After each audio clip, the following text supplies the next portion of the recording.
Guys, ഈ Indian super ലീഗിലെ play off സ്പോട്ടുകളുടെ കാര്യത്തിൽ 5 സ്പോട്ടുകളുടെ കാര്യത്തിൽ തീരുമാനമായിരിക്കുകയാണ്. Mohan Bagan, FC Goa, Jamshedpur FC, Bengaluru FC and കഴിഞ്ഞ മത്സരത്തോടു കൂടി നോർത്ത് ഈസ്റ്റ് യുണൈറ്റഡ് എന്നീ ടീമുകളാണ് അത് ഉറപ്പിച്ചിരിക്കുന്നത്. ഇനി ഒരേ ഒരു സ്പോട്ട് മാത്രമാണ് ഉള്ളത്.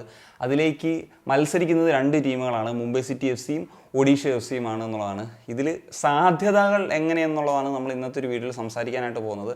സാധ്യത ആർക്കാണെന്ന് വെച്ചാൽ നമുക്ക് ഒറ്റവാക്കിൽ വേണമെങ്കിൽ പറയാം, മുംബൈ സിറ്റി FCക്ക് തീർച്ചയായിട്ടും ഒരു സാധ്യത കൂടുതലുണ്ട് എന്നുള്ളത്.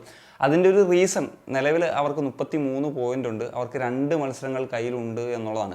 എന്നാൽ ഒഡീഷ FCയെ സംബന്ധിച്ച് നോക്കുമ്പോൾ 30 പോയിൻ്റാണുള്ളത്, അവർക്ക് ഒരു മത്സരം മാത്രമാണ് അവശേഷിക്കുന്നത് എന്നുള്ളതാണ്. മുംബൈ സിറ്റി FCയെ സംബന്ധിച്ചിടത്തോളം അവർക്ക് ഒരു സമനില പോലും മതി അടുത്ത റൗണ്ടിലേക്ക് അല്ലെങ്കിൽ പ്ലേ ഓഫിലേക്കുള്ള സാധ്യത ഉറപ്പിക്കാനായിട്ട്. കാരണം 34 പോയിൻ്റ് ആവുമല്ലോ ആ സമയത്ത്. പിന്നെ ഒഡീഷ FCക്ക് മാക്സിമം 3 പോയിൻറ്റ്സ് അല്ലേ അടുത്ത മത്സരത്തിൽ നിന്ന് സ്വന്തമാക്കാൻ സാധിക്കുള്ളൂ. അപ്പം ഈസിലി അത് നേടിയെടുക്കാനായിട്ട് പറ്റും. അതുകൊണ്ട് തന്നെ എങ്ങനെയാണ് ഒരു ക്വാളിഫിക്കേഷൻ പ്രോസസ്സ് എന്ന് വെച്ച് കഴിഞ്ഞാൽ, ഞാൻ നേരത്തെ പറഞ്ഞ പോലെ മുംബൈ സിറ്റി FCക്ക് ഈ 2 മത്സരങ്ങളിൽ ഏതെങ്കിലും, അതായത് ഇനി വരാൻ പോകുന്ന 2 മത്സരങ്ങൾ വരുന്നത് കേരള ബ്ലാസ്റ്റേഴ്സിനെതിരെയും ബംഗളൂരു FCക്കെതിരെയുമാണ്. ആ മത്സരങ്ങളിൽ ഏതെങ്കിലും ഒരു മത്സരത്തിൽ 1 പോയിന്റ് സ്വന്തമാക്കി കഴിഞ്ഞാൽ തന്നെ കയറാൻ പറ്റും.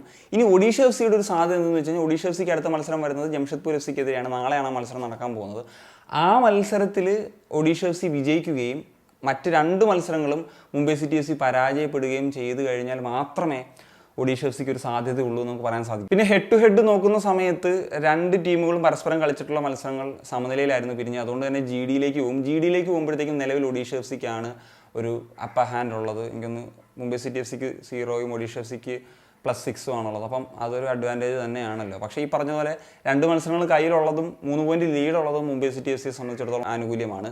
എന്നാൽ ഈ 2 ടീമുകളുടെയും ഇനി വരാൻ പോകുന്ന മത്സരങ്ങളെല്ലാം എവേ ഫിക്ചേഴ്സ് ആയിരിക്കും എന്നുള്ളതും മറ്റൊരു പ്രത്യേകതയാണ്. എന്നാണെങ്കിലും നാളെയാണ് ഒരു നിർണായക മത്സരം നടക്കാനായിട്ട് പോകുന്നത്, ഒഡീഷ FCയും ജംഷഡ്പൂർ FCയും തമ്മിലുള്ള മത്സരം. ആ ഒരു മത്സരത്തിൽ ഒഡീഷ FCക്ക് ഒരു തോൽവിയോ സമനിലയോ ആണെങ്കിൽ പിന്നെ മുംബൈ സിറ്റി FCക്ക് മറ്റ് മത്സരങ്ങളുടെ റിസൾട്ട് ഒന്നും നോക്കിയിരിക്കേണ്ടി വരില്ല, അവർ ഓട്ടോമാറ്റിക്കലി ക്വാളിഫൈഡ് ആകും. അപ്പം വളരെ ഇമ്പോർട്ടൻ്റ് ആയിട്ടുള്ള ഒരു മത്സരമായിരിക്കും നാളെ നടക്കാൻ പോകുന്നത് എന്നുള്ളതാണ്. So that's it guys. അപ്പോൾ എന്താണ് നിങ്ങൾ എക്സ്പെക്ട് ചെയ്യുന്നത്? തീർച്ചയായിട്ടും ഒന്ന് കമ്പോസ് ചെയ്യാൻ ഒരു കണക്ഷൻ സൈനിങ് ഓഫ്.